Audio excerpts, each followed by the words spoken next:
Hey guys, what is going on? Wyre Villa vlogger here, and of course Mr. Umbrella Man by my side once again. Now, as you have noticed, there's been no football for the last 3 to 4 weeks. Very sad face.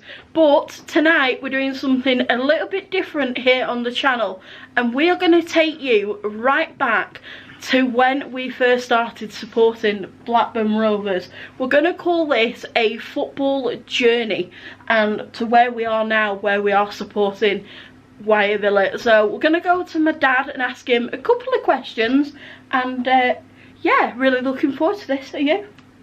I hope so, as long as the questions are easy. They will be. Enjoy.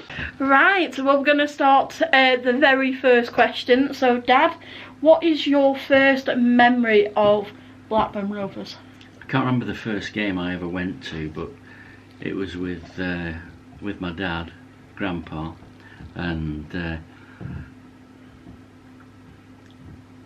we started going. It would be probably in the, I was only a little boy, late 60s it would be. Wow. And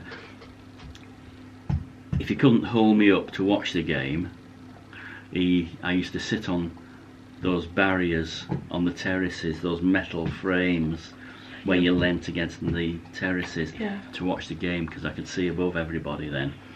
And I always remember the distinct smells of tobacco and pipe tobacco, and the flasks of coffee that wafted over the crowd. It was a horrible smell, to be honest with you. Well, it was distinctive. Yeah. That was football.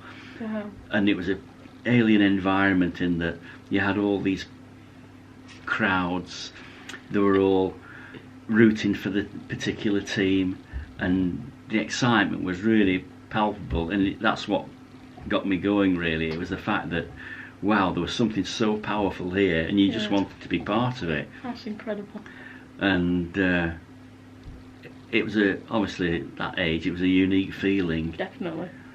And the more I went, the more you started falling in love with the beautiful game, as they call it. Wow. And understanding the game more. And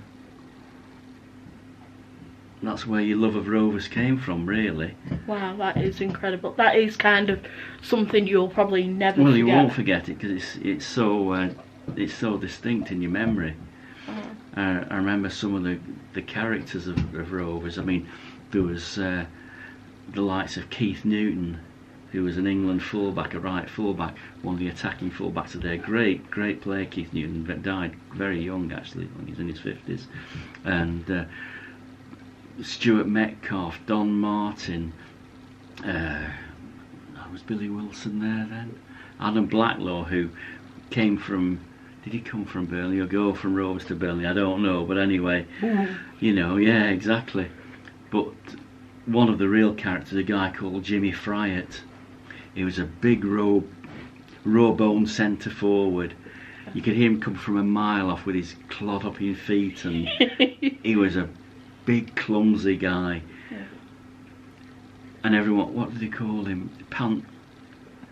Pancho.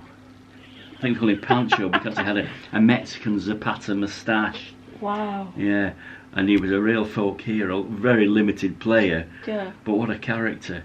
And he used to put the fear of God in defences, because he was, you can say, a bit ungainly and unwieldy, but very aggressive and powerful in your face. And the crowd used to take to him, and they used to sing, "We want a riot, says Jimmy Fryatt." I mean, That's brilliant. I'm not sure the local PCs used to encourage that behaviour, but yeah, that was really vivid in my memory as well. Wow, even I'm getting a bit emotional with this. So was there anybody else in that era that stood out for you? Well, I mentioned those great players. Who else would there be? I think Brian Douglas was just coming to the end of his career, so I never actually saw him at his... I can't really remember seeing him, to be honest, but he certainly wouldn't have been at his peak. And Ronnie Clayton had finished, and they were both two greats of Rovers history, folklore, really.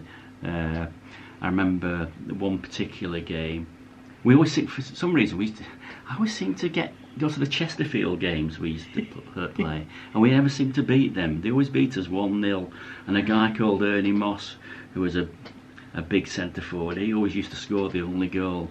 Chesterfield were our nemesis in those days, the late 60s, and then there was the cup 5th round cup replay against Manchester City at Ewood Park. That was my first night match. Wow. And that was fantastic, and they gave the official crowd us 42,000 at Ewood, which is unheard of, isn't it? Wow. But over the tannoy, I feel sure I remembered hearing 50-odd thousand. If anyone can confirm that. But in the record books, it was down as 41 or 42. I still argue this point to my dad even now. They said 50-odd over the tannoy, and it seemed like it. City were a great side. They had Tony Buck, Mick Doyle, Colin Bell, Francis Lee, Neil Young, Tony Coleman, Glyn Pardo. They were an absolute top side. Yeah. And I think Jimmy Fright scored Rovers equalised in actual fact, but they beat us easily 4-1. They were a really good side, and yeah, to be honest, we were outclassed in the end. But that was a great night, because first night under lights as well. Yeah, it's always more exciting, it's always isn't special. Right, and there was also the goalkeeper Roger Jones. I don't think he played in that particular match. It might have been just a bit before Roger Jones came to Ewood, and he was a fantastic goalkeeper. I've never seen anybody like him catch a ball. He was a decent shot stopper, but in those days every team had a big centre forward, and so consequently they lobbed lots of balls into the boxes, of loads of crosses. They weren't low crosses, they were generally in the air, and every team had a big centre forward who was a decent header of the ball, and Roger Jones was fantastic. He just came for every cross, took it out of the air. Absolutely brilliant. Incredible. I never saw him drop a ball, and so it seemed like anyway. Yeah. He was a great keeper, and Sir Roger Jones, they called him, held in the high esteem, like footballing royalty. Who else was there? Let's have a think.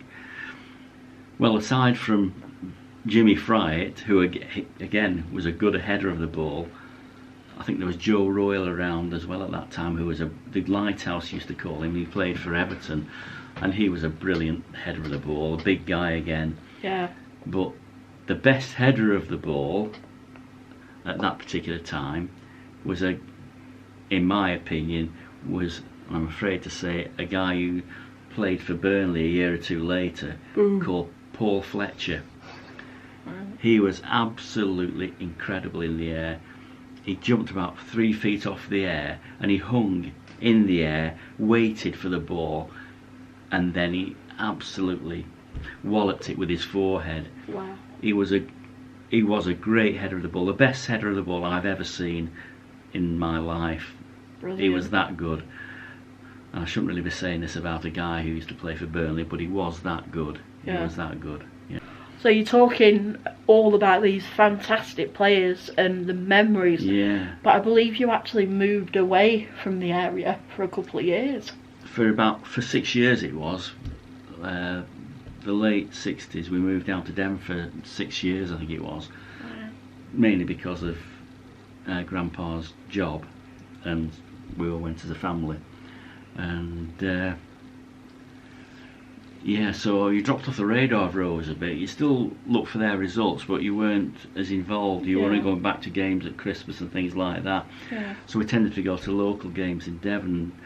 Grandpa used to take me to places like Torquay United, or went to Southampton, and Exeter City had a goal scorer called Fred Binney. If you look in the record books, he broke all Exeter City scoring records. Fantastic striker. But Southampton they were in the first division then, and had some great players like Terry Payne, who had like a teddy boy quiff. And he didn't play for England, but he just passed the ball with his instep continually for 90 minutes. He didn't do much else, but he just passed the ball to 2 feet for 90 minutes. I think, yeah, that's all he did. But he was a good player, and they had a big centre forward called Ron Davies, who again was a good header of the ball, and the goalkeeper was, I can see him now, Ray Martin, I think he was called, and he looked, his hair was all over the place, massive curly hair, looked like Wurzel Gummidge. And I remember when we went to watch Rovers at Torquay once, we got beaten by Torquay 3-1, and the great Tony Parks scored Rovers' goal, and my dad got invited in to the director's enclosure lounge during the game, because he knew the then chairman of Rovers, Bill Bancroft, and my dad and Bill Bancroft were having sherries, and I was just stood there thinking, God, I've made it. Wow. But the thing I've got to ask you, what is that trophy that you brought back with you? Well, just before we came back, we're playing in a schools tournament, my school, Axminster. We played in the under-16s cup against Bampton from North Devon, and we won 3-2 after extra time. Hey. Brilliant. And I was never a wonderful footballer, but I could pass the ball quite well, but I wasn't one for, I don't know, I wasn't a good tackler or anything like that, or had a particularly good engine. I had good players around me, but I could pass the ball. And I was lucky enough to hit the winning goal from well, it was 20 yards, just slammed it in the top corner, but more by luck than judgment. My dad is a footballer. It might have been 25 yards. It's getting longer over the years, but certainly 20 yards. Yeah. Right. Stop rubbing it in. Yeah, well. But yeah, that's that trophy. Yeah, and then we moved back to Lytham. Wow. In about 75, it would be, I think it was. Again, because of Grandpa's work and whatnot. And then you were reunited with Ewell Park, were you? Well, not immediately, because you'd not fallen out of love, but you'd been detached from it for so long. Understandable. And of course, you were in your teens, so those were your formative growing up years, and there's other distractions and so forth, and you wanted to go out, and so it wasn't immediate. It wasn't for another 10-15 years that I went back to Ewell Park. That is some incredible memory, all that. How you've remembered everything. Well, I haven't remembered everything, that's just it. I can't remember all of it, can you? But you've remembered enough. Yeah, but some things you just don't forget, do you? No, you can't. No. Right, so are you ready for another question? Go on then. Best memory of supporting Blackburn Rovers? Well, it's got to be the Premiership, hasn't it, really, or winning the Worthington Cup. Probably the Premiership. I mean, we won a couple of promotions from Division 1, didn't we? But it's got to be the Premiership, hasn't it? I mean, when Jack Walker came along in, what was it, 1990, 91, and he had this dream, didn't he? And he wanted his club to be up there with the big boys. As Jack used to say, think big, think big. And it had to be then, didn't it? I remember going back after not going since really we got back from Devon. That's 10 or 15 years, because I say other things were, I had other things. I was playing other sports as well, and didn't have much time, and there was transport things as well. But I remember a friend of mine said, I've got a ticket for Rovers, do you want to come over? I said, alright, I'll go on then, because I was quite curious, because he'd just signed a guy called Shearer. Oh yes, Alan Shearer. He said, you want to see this bloke? He never misses. And I went, and I can remember standing at the top of Livesey Branch Road, looking over the stadium. And it's funny, it's like you'd been there before recently. It was like this is home, this is where I belong. And you're thinking, why have I left it for 10, 15 years? And even though I had all these other things going on, why have I left it this long?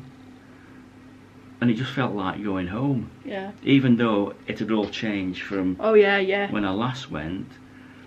And it was phenomenal because, of course, Rovers were a big deal, weren't they? Jack Walker's money was the biggest money around.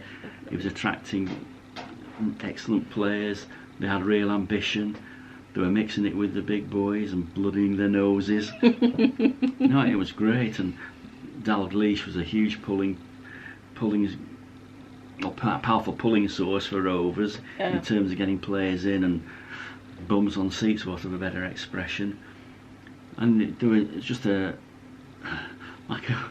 out of body experience. It was just so different to anything I'd ever experienced. And then you saw some of the players down there, and even the ones who were left over from the Don Mackay era, they were playing above themselves. Mark Atkins, Jason Wilcox, decent players, but much maligned figures in the old regime. All of a sudden, they were playing like world beaters because they had this talisman up front from called Shearer, who just couldn't miss. Yeah. And they were just transformed. And I couldn't believe the difference, from what I'd seen to what I came back to. So you're talking about all these special memories, but you've forgotten about me. I hadn't forgotten about you. The 11th of August, 1990. Oh yeah, oh yeah, that's right. Yeah, that's right. You came along, didn't you? That's right. Yeah, you came along. Well, that was special, of course. You sure? Well.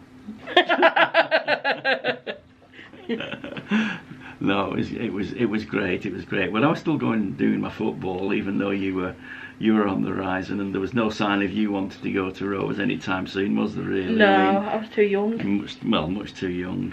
Didn't get into that till far later. No, I didn't. But I remember some funny stories though from the Premiership days. I always remember before every game, Colin Hendry, the Rovers centre back, while the teams were lining up or getting into position ready to kick off, the Blackburn end would always shout, Colin, show us your arse, show us your arse. And so each match Colin bent down to pull his socks up and ended up pulling his shorts down and showing his backside to the Rovers. I think everyone knew what was happening, but just turned a blind eye to it. Wow. Not the nicest of sights, but it was just going. Yeah, well, exactly right. And it's these sort of things that you remember, isn't it? Crazy so that they are, and because it's and it wasn't just the football and the goals. It was these sort of things, or there was a big tackle in a game or something like that. Yeah, definitely. Or an incident or a sending off, and that's what really drew you in. Yeah. It wasn't just the goals, and it's not in any form of football. There can be something just sets you off and gets your pulse racing, thinking, "Wow, this is great." Yeah. But yeah, that was one of the things that used to happen with every home game. So now you've mentioned how special I am, of course. Of course, yeah. Yeah. Of course. Question number 3 is, what was the best Rovers game you attended in them years? There were some brilliant games because they had a brilliant side. Beating Norwich 7-1, where Shearer scored 3 or 4, I can't remember how many he scored. That was a fantastic but for me the best game, we said on a recent Wyre Villa vlog, didn't we, that 1-0 is always a good result. Yeah. And it was a penultimate game of when we won the Premiership against Newcastle at home, and we scored the only goal of the game. Shearer, of course, scored. It was before half time. I've never known tension and an atmosphere like it. It was a horrible game to watch. We were awful. Yeah. And we scored a goal, and that was about it. We couldn't do anything because we were on the back of a bit of a dodgy run. Yeah. And we're looking like United were going to pip us. Yeah. But we had to win to stay ahead of them going into the last game. And yeah, it was a horrible game, really tense. And Newcastle played really well. Tim Flowers pulled off an absolute worldie to keep out a shot from Peter Beardsley in the first half, and then in the second half it was just all hands to the pump. It was desperate stuff, and there was one ball which was played across the Rovers box, and a Newcastle lad was running in on it and side-footed it into the corner that Flowers had just come from, and as he spread himself, he managed to knock it away with his body stroke feet. Wow. And it seemed like time had stood still. He couldn't miss it. He couldn't miss it. But Flowers just grew an extra toe or an extra foot, and it was a fantastic save. And when we saved that, the crowd just went bonkers, absolutely bonkers. It was better than a goal. Yeah. It was better than a goal. I can imagine. Everyone was just so inspired, even though they were playing absolutely abysmally and couldn't get out of their own half. But that just inspired the whole team, and that's when we got over the line, won it 1-0. And then Tim Flowers in the centre circle afterwards was saying, "We've got bottle, we've got bottle." He was right though, because it was a game we shouldn't have won. No. Newcastle were far better than us, but we just wanted it. Wow, incredible stuff. Yeah, This. and it wasn't particularly good football. But the best player of the era, though, of that era, in terms of Premiership that I'd seen, goal scorer was Shearer, he was incredible. But Thierry Henry of Arsenal. Yeah. Wayne Wenger was bringing all these wonderful talents in. Oh yeah. Boy, he was some player. He could run like an express train, and he had a touch like velvet, and he scored a couple of goals that he were just incredible. Yeah. Running 50-60 yards and cutting in field and just putting it in the top corner. Very, very talented player, great player. But that's your favourite? That's the favourite memory. But another memory was probably against Southampton. We won the game 3-2, but Southampton's goals were scored by Matt Letizia. Right. What a talent he was. I mean, he played for Southampton all his life. Yeah. And probably should have gone elsewhere, but he didn't. And he scored a couple of absolute cracking goals. And it's the first time, I think, apart from the Henry goal at Ewood, that the Blackburn end has just stood up and just applauded and said, "Wow, it was that good. It was that good." And everyone just clapped him. I mean, you couldn't boo, you couldn't not. It was just fantastic. And Shearer won us the game, of course. He scored twice. But all these memories are just absolutely incredible. I mean, but that takes us up to the 90s when we won the Premiership. The mid-90s, yeah. Yeah.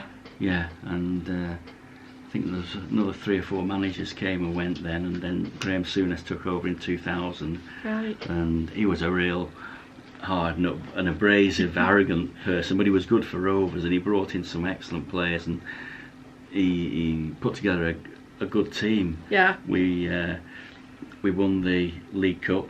Right. With, I think it was 38-year-old Mark Hughes in midfield. Wow. Andy Cole scored the winning goal. He brought in Dwight York as well, who we all remember him having a scrap with Dwight York on the training field, which put him out of action for a few weeks. Brad Friedel as well. Wow. Who I remember. Of course you do, yeah. Who was probably go down as the best goalkeeper Rovers have ever had. I don't think there's any doubt about that. No, definitely not. So yeah, that would be up to the year 2000, 2008, 2002 when they won the League Cup. Right, now we've blabbered on about you. Hearing about when I'm. Can we introduce me? Where did I come into this? You came into it when Mark Hughes arrived, didn't you? I did. Which indeed. was, I think, 2004, if I remember rightly, 3 or 4. And your first game, I think you remember that one, don't you? Yeah, I actually remember that. you got tickets from a friend at work. That's right, yeah. And he couldn't go, so you came home from work and you said, would I like to go to this football match? But even though you were at the time 14 or 15, you'd never shown any inclination about wanting to go and watch football. I'd been a season ticket holder for numerous years, but you never showed any inclination, did you? No, nothing at all. No. And you asked me, didn't you, whether I wanted to go to this game of football, and I was like, yeah, let's go, see what I think of it. Bloody loved it, didn't we? Absolutely loved it. It was against Huddersfield in the Cup, which we won. Dad and daughter time, wasn't it? Yeah, we won 3-0 against Huddersfield. 3-1. 3-1. 3-1, sorry. Anyway, it don't matter. And you were hooked then, weren't you? Yeah. Then we went back a couple of weeks later and saw them play Leeds, didn't we? Yeah, which we won. That was 3-0. Yeah, so 3, yeah. So. And who scored the goals in that then? Oh, you tell me. No, you tell me. You tell me. I think Craig Bellamy, wasn't it? It certainly was Craig Bellamy. He scored some goals, didn't he? Yeah. Yeah, and so that's where it all started for you. Yep. No inclination of even liking the game. No. Never watched Sky Sports, never watched anything. No, and that was it then. And it was boom. You were hooked then, weren't you? Yeah. So this was our Saturdays, sorted under Mark Hughes down at Ewan Park every weekend. Yeah, you loved that, didn't you? Oh, it was absolutely amazing. It was really good. He built a side to... Really, it was a mirror image of him, wasn't it? Yeah. Tough, everybody aggressive, hated coming and playing good football, but yeah, hard to beat. Yeah. Arsene Wenger didn't used to like bringing his teams to Ewood, did he? No, he definitely didn't. What was that newspaper headline say? Black Eye Rovers or something like that? Yeah, something. Black Eye Rovers, yeah. Because they didn't take any prisoners, did they? No, it was brilliant, absolutely brilliant that season. Plenty of memories, definitely. We loved it. Well, we still do. It was just a pity that Hughes couldn't go any longer, really. He was getting 1 or 2 offers, wasn't he? Yeah, he was. I think if John Williams had been able to find him a couple of million to buy a midfielder, he might very well have stopped. He might have stopped. But everyone's got the shelf life, haven't they? And that was the last. Yeah, I think probably the last great side. I would say. Got to agree with that. Yeah. So we're talking about Mark Hughes and things like that, but I also just want to ask you another question. So this is question number 4 for you. I'm getting bored of this. Come on. We absolutely love going to see Rovers Ladies at the moment. It's a passion of mine. If you haven't seen it on Queen of Ewood, I'll talk about that a little bit later. But what are your thoughts on women's football and the attraction around it? Well, the profile of women's football has never been bigger than it is now.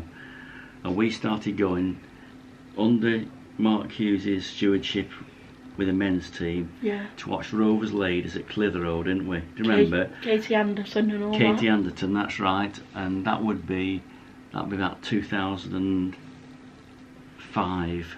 2004, 2005. So that's 16 years ago, isn't it? Wow. You know, we're watching Rovers Ladies, and it was a nice release, wasn't it? Because it wasn't as tense and dare I say it, not as serious, and it probably wasn't at that time. But now, of course, it's all changed, hasn't it? Oh yeah. And there's teams that Rovers are competing against in the second tier of the league, and they're fully professional. Some teams aren't they? Rovers aren't. Yeah, we're yet to go professional, aren't we? And having to compete with all these teams that have got massive budgets. Players on big salaries, and yet they're still competing with them. I mean, you've got to talk about Gemma Donnelly as well, and what an outstanding job she's done at the club. Well, we've got a bit of an affinity with Gemma, haven't we? Yeah, she's lovely. She's lovely, and we've got to know Gemma quite well, haven't we? And she's put together a really good side without having any finance. Oh yeah, definitely.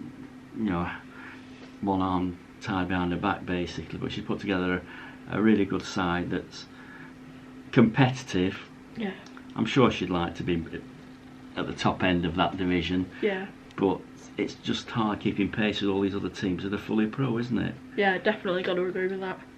So I still enjoy going. Yeah, we love it. We love it, don't we? We got the flags made and everything, and Obviously. But there's no reason why women shouldn't be able to compete the same as men, is there? Yeah, exactly. You know, of course it's different, but if you compare how it was when we went to Clitheroe and watched the girls to how it is now when we watch the girls, the intensity of the game is totally different, isn't it? Yeah, totally. Totally different. Yeah. They never stop. They never stop. Yeah. If you've never been to a women's football game, go. Yeah. Because you'll be amazed. I think you'll be quite impressed. Yeah. There's some good players down there, isn't there? Definitely. And they're all young players as well, aren't they? But they're all so lovely as well. Chatty. Well, that's where it's different from the men's, isn't it? It's approachable, humble. Well, it is though, isn't it? Yeah, you know? It's lovely. But they're deadly serious about what they do. You know, it's belittle them at your peril. That's what I say. So we talked a lot about Mark Hughes and his side, and that was one of my favourite eras since the Premiership days. Yeah. I think it's probably yours as well, isn't it? Yeah, definitely. You know, there were some good players there. Who were your favourite players? My favourite, it took time to get to know everybody because I was so new to this football world. I've got a couple. You've got to say To Wyre. Yeah, genius. Chris Samba. Samba, yeah. Won't say what he was called. No, you can't sing his song. Craig Bellamy. Craig Bellamy, He's up there as well. Yeah. Roque Santa Cruz. Santa Cruz. A lot of you will remember him. If it wasn't for injuries, he would have been playing in a top side in Europe. Oh yeah. I mean, he played for Bayern Munich anyway, didn't he? But I mean, at the very top, he was. He was incredible. He was a very good player, wasn't he? Yeah. I mean, I don't know if he Robbie was Savage. Robbie Savage. I was just going to say Robbie Savage. Robbie Savage. He used to win the ball, pass it to To Wyre, and then he could go to sleep for 5 minutes, couldn't he? Yeah, just some absolute cracking memories with that team.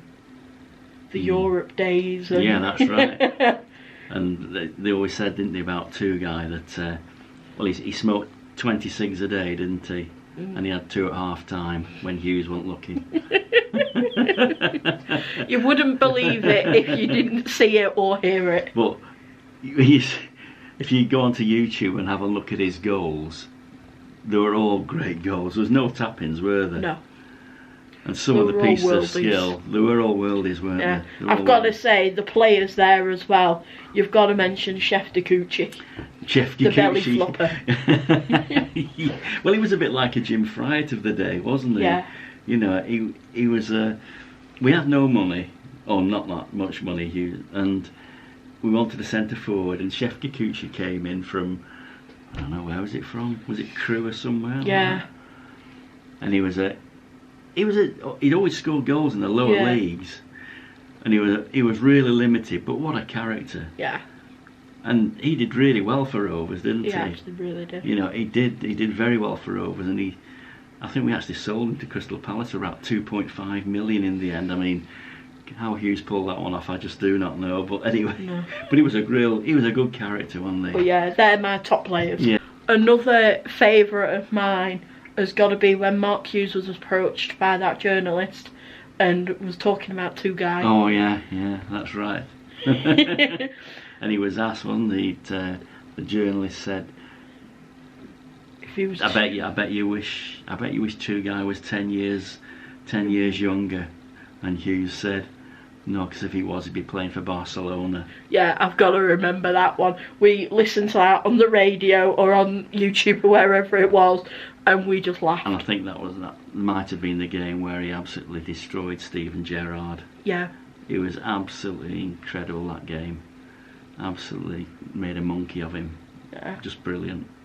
They were great times, and I miss those like mad. Yeah, definitely. Yeah, and it's just so sad to see how we've gone from these incredible highs to where we are now with this regime.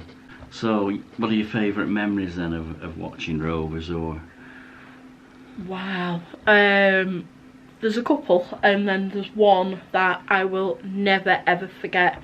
We'd just been on holiday and we're coming back through Blackburn, and we were on the A666. Oh yeah. You come out of Stanley House and you go straight down. Yeah. And you've got the petrol station on your left and then a hotel on your right. It used to be the 5 Bar Gate, but I can't think what it's called now. Yeah, it's still a hotel. Yeah. But the garage on your left hand side, there was some group of men, teenagers, that had just come out of the garage station, and my mum, who was in the car at the same time, she was laughing and joking, like, haha, look at them, they look like the Blackburn Rovers players. And we drove past and we saw Ryan Nelson with a can of pop in his hand coming out of the thingy, and these little boys running across the road. Little boys, yeah. And we're waiting for a coach to take us up to Middlesbrough. I screamed my head off, turn around, turn around, turn around, turn around. So we turned around at the big roundabout. They ran across the road as well. We turned around, we came back and we went, that's the Blackburn Rovers players. And we were waiting to board the coach to Middlesbrough. We pulled aside and 2 guys was there, David Bentley was there, and we stopped and we said, alright lads. And I said, I'm your #1 fan, Blackburn fan. I said, we'll see you in Middlesbrough tomorrow. And they all went, who the hell was she? Who were there, yeah. And then my 18th birthday, we were at Middlesbrough and we won 2-1. The following day, and Roque Santa Cruz scored the equaliser. Yeah, you couldn't get better than that. And Matt Derbyshire scored the winner. So that was definitely one of the memories that... Pure fluke, wasn't it? Pure and it was just incredible. I have never forgotten that. The second best memory is dad and daughter time. I know. That's how much I remember it.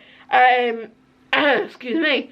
The second memory was Doncaster in League One when we got promoted. 3 or 4 years ago, that isn't it? Yeah, and I also started my Queen of Ewood vlogging channel as well, which absolutely kicked off and absolutely loved doing. But no, the night at Doncaster, we weren't originally gonna go, and of course me, dad, we're going.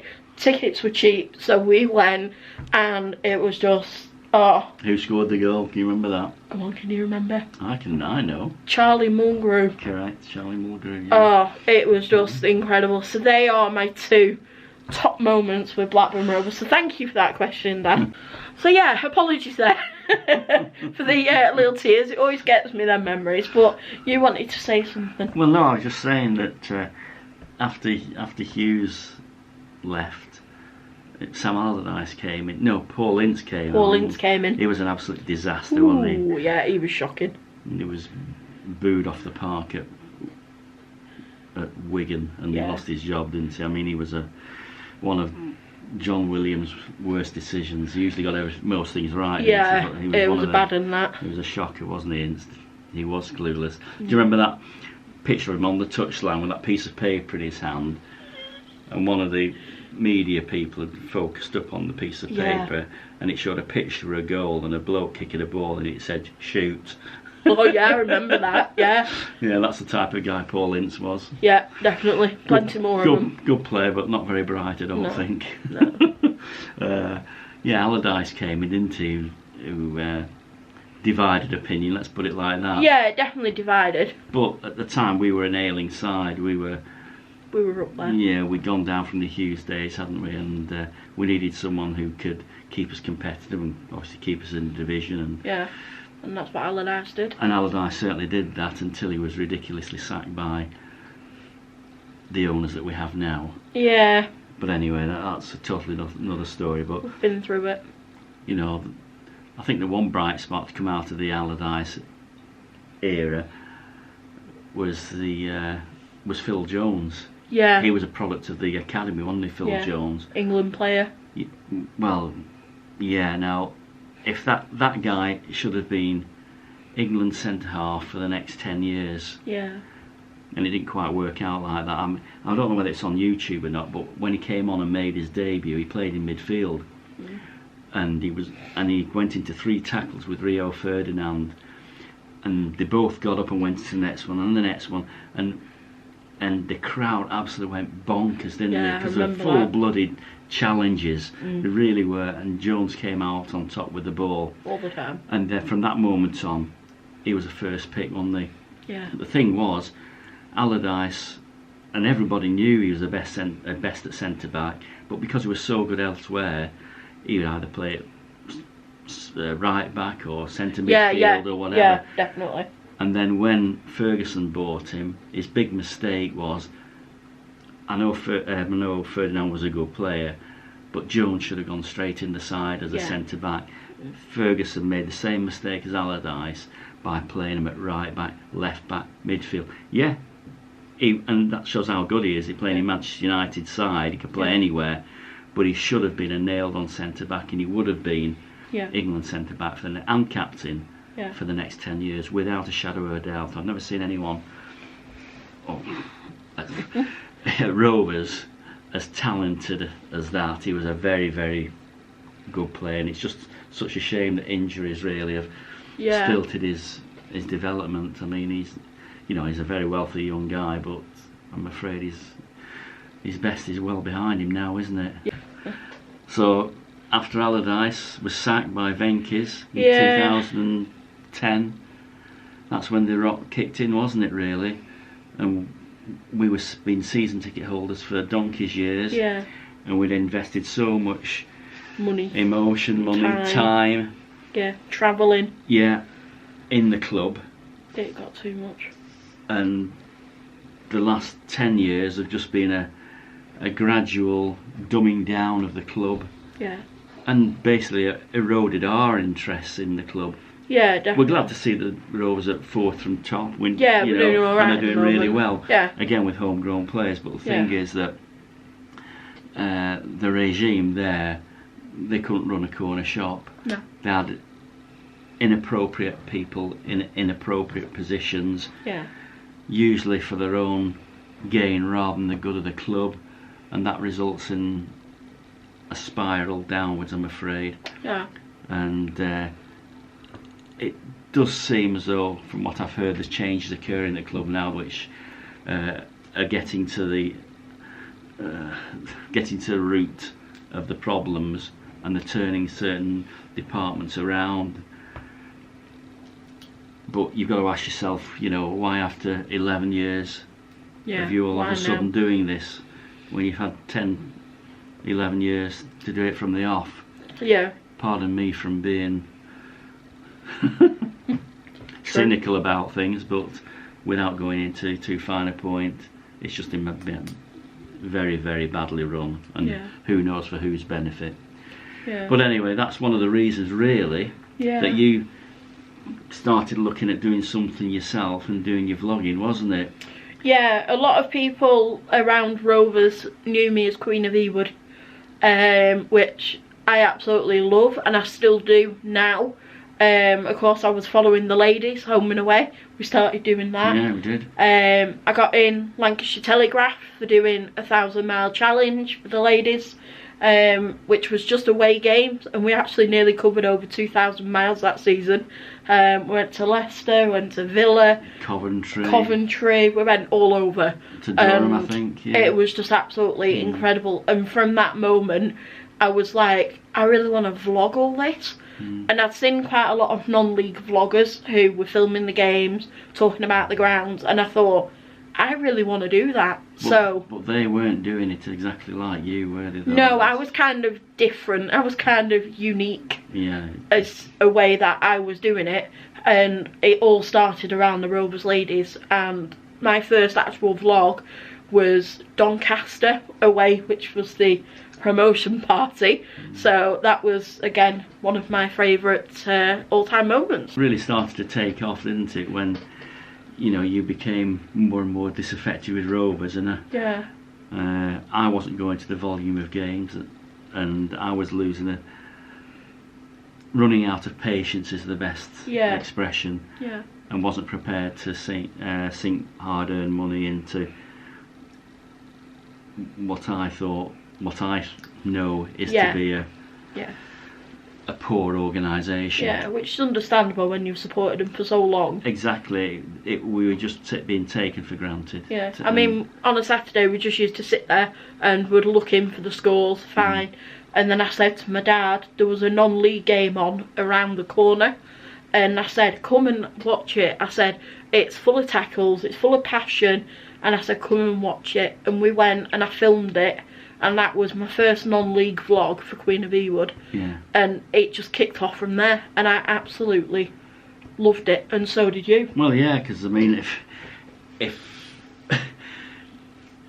I wouldn't have seen you otherwise, would I? I didn't have a choice, so I had to come along. But no, I enjoyed it, and it ignited a passion that you'd not felt for a while. You know, all of a sudden you can get excited about things, and you're seeing teams at grassroots level, you know, doing their damnedest and trying their hearts out, something which you couldn't necessarily label some of the professionals we were watching at the time. Yeah, I mean, my name as well got out there quite a lot. We were at Garstang, we were at Squires Gate, we were at AFC Blackpool, we once went to Wyre Villa, which I'll come to later on. You know, and we were at these non-league grounds and kept getting asked to come back and film more and more, and you were getting more and more passionate each time you went along.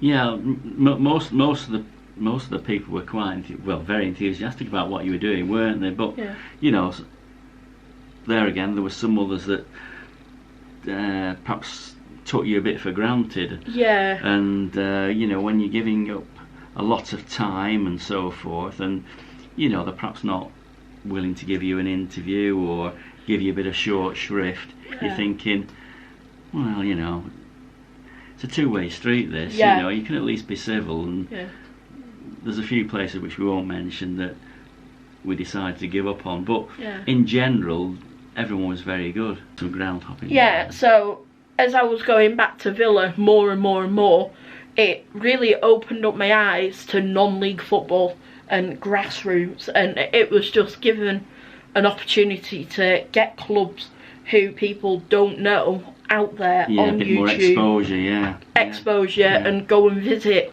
these teams. And I mean, it didn't quite end up like that, but I hope the teams that I did film for have got the exposure, but no, and then it was all eyes on Wyre Villa vlogger. So what made you pop down to Wyre Villa then? It's another question.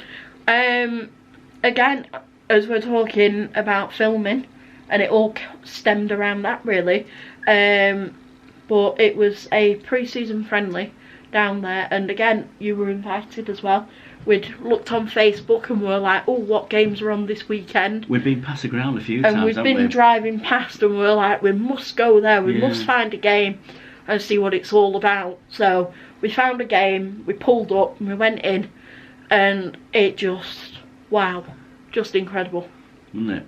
Yeah, from the first moment you walked in, you went through the pub bar area and we got a drink, we sat down, and everyone was like, oh, hiya, you know, with the vlogging camera. Everyone was a little bit shy, but it felt nice, didn't it? Yeah, it felt right. Yeah, it felt right, and ever since then. But it's fair to say though that you've received a lot of encouragement from everyone down there, haven't you? Yeah, definitely. You know, we've been fortunate enough to meet some lovely people, haven't we? Yeah, some wonderful people. Yeah, who've been very generous with the time and enthusiastic about what you do. Yeah, and it just makes you want to go more and more and more. As well as the reasons given for going back, there was a special person, wasn't there? Yeah, definitely. This special person, you know, gave me the opportunity to do what I'm doing now, and that's Dixie Dawson, the manager of Wyre Villa, and he honestly is such a special person, you know, from the heart. Thank you, Dixie. He was the first person who was, you know, Natalie, can you come back next week and film? And then it was the players after Dixie who... And Kevin was kind enough to... welcomed me, and then Kevin got involved, and it's gone from there, really. They've all bought into the value of what you do, haven't they? Yeah, I mean, after a match, the players used to come up to me and go, oh, did you get my goal? You know, you're going to be VAR, or just move that goal line. They're not so keen about the mistakes, are they? No, they weren't. But it was just such, like, a homely atmosphere. Yeah. And it was just, Dad, can we go back again? Yeah. Dad, can we go again? And it's got to the stage now where we have become Wyre Villa vlogger, and this man next to me Umbrella Man has become Mr. Umbrella Man. Yeah, And it's lovely. It's great. Brilliant. And then of course we got the signed shirt at Christmas as well, which was so unexpected. You got the I got a beer mat. Yeah, thanks Dixie. So I'm going to turn the tables here now and turn it on you. Your final question of the evening. Go on. There might be more. What do you enjoy about your role as being Mr. Umbrella Man and not King of Ewood anymore? Tell me. Right. How did it all begin? How did it all begin? I don't know. It was just something we'd always done, isn't it? Really, together, going to all these games and so forth. And initially, I wasn't too bothered. But then, as I went around a few grounds, it really opened my eyes, really, and there was waves of nostalgia came back in terms of this is proper football. Yeah. And it's just been fantastic. Yeah. And I think, like you said, you wanted to go around other grounds as well, and we did. Yeah. But it does seem as though we found a bit of a home there now, doesn't it? And I love it to bits. Yeah. Love it to bits. I mean, come on, what do you love about being Mr. Umbrella Man? Well, it's a big responsibility, you know. Oh, I know it is. And I took a picture the other day as well. Oh my God. So, you know, it's not an easy job. It's tough at the top. I bet it is. But they're such a good crowd, aren't they? Yeah. And I just hope that, you know, come the end of the season, both teams have gone up. Can have a party like we had the other night. Oh yeah. Eh? Chris is singing. Get Beautiful. Chris singing again. Yeah.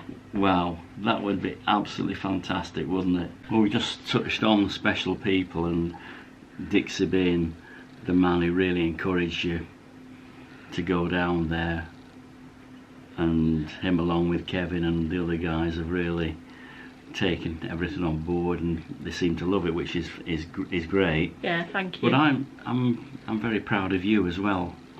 You know, it's initially you did this by yourself.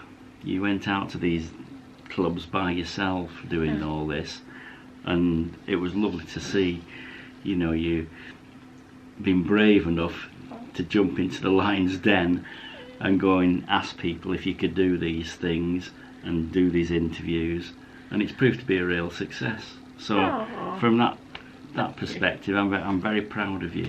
Oh, thank you very much. Well, I'm proud of you, Mr. Brawley Man. Thank you. We've both got our special roles. Yeah, we're both equal. If you say so. Right, so we're coming towards the end of the video, and Reserves manager Chris has given me a couple of questions that he wants both of us to answer if we can answer them.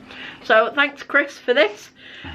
Question number 1, who do you think is the most skillful player at the club? Oh God. Nathan. You're going Nathan. Nathan thinks he is. Oh yeah. Which is no bad thing. And I'm still waiting for my payment. Yeah, alright, let's... But no, on a serious note. Perhaps not Nathan, but who do we think? For me, I've got to say Adam Stammers. Adam, yeah. Beautiful left foot. Yeah, great left peg. I've got to say him for me. So it's over to you. I like watching Ben in the reserves. I think he's I don't know whether he's the most skillful, but he travels really well with the ball, and when he gets ahead of steam up, no one's going to catch him. Ben's just got to lift his head up and time that pass. Yeah.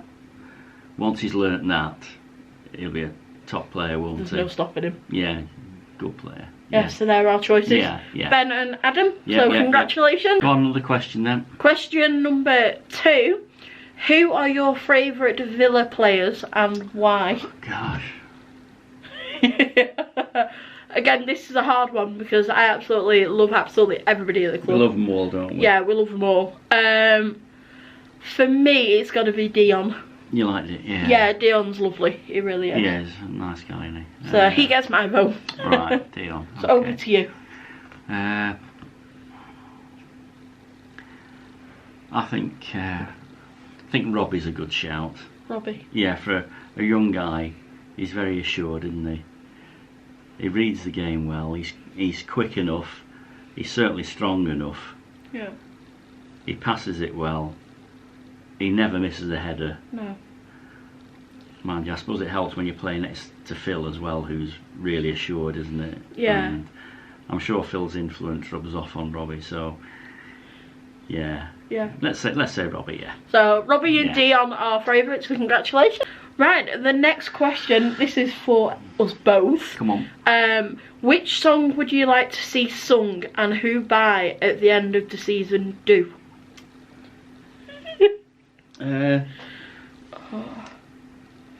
Well, seeing as we're both teams are going to win their divisions. Yeah. And go up. It's got to be Simpler the Best. Yeah. Simpler the Best, Tina Turner, and it's got to be Chris singing it. Oh yeah, definitely. I mean, Chris. What a job he made of that Billy Ocean song. Brilliant. Yeah, super. Brilliant. For me, I've got to go The Only Way Is Up. Yeah. If you know that song, then you know it. Yeah. Who's going to sing it? Should we say Nathan? Should we give Nathan the job? Yeah, Nathan, that's your song. So finally on the Q&A side, we've got Adam, who is a friend of mine, who's the photographer. He came in with a question and it said, in a cup competition, match tied after extra time, do you think penalties is the best way to settle that match? I've got to say it's the most heartbreaking way to do it, but it's the only way you can do it. It's so cruel, it's good, isn't it? Yeah. Yeah, drama. Yeah. All the drama. I'd hate to lose in a penalty shootout, but I think it's exciting. Yeah, we love it, don't we? Yeah, we like penalty shootouts, don't we? Yeah, so I hope that answers it, Adam. And finally, before we end the video, massive good luck to both teams on Saturday. So this replaces the match day preview, and a bit short of material this week, weren't we? Yeah, we were a bit short, but I hope you guys have enjoyed this little Q&A and enjoyed this football journey with me and my dad. And if anybody does want to ask anything, then comment down below and I'm sure we will bring it up in a match day vlog. So we'll see you guys on Saturday for Wyre Villa's match day vlog. Fingers crossed we get to a football game. Yeah, let's hope so. Let's hope so. So we'll see you guys on Saturday. Take care, lots of love, and I'll see you guys on Saturday. See you later. Bye.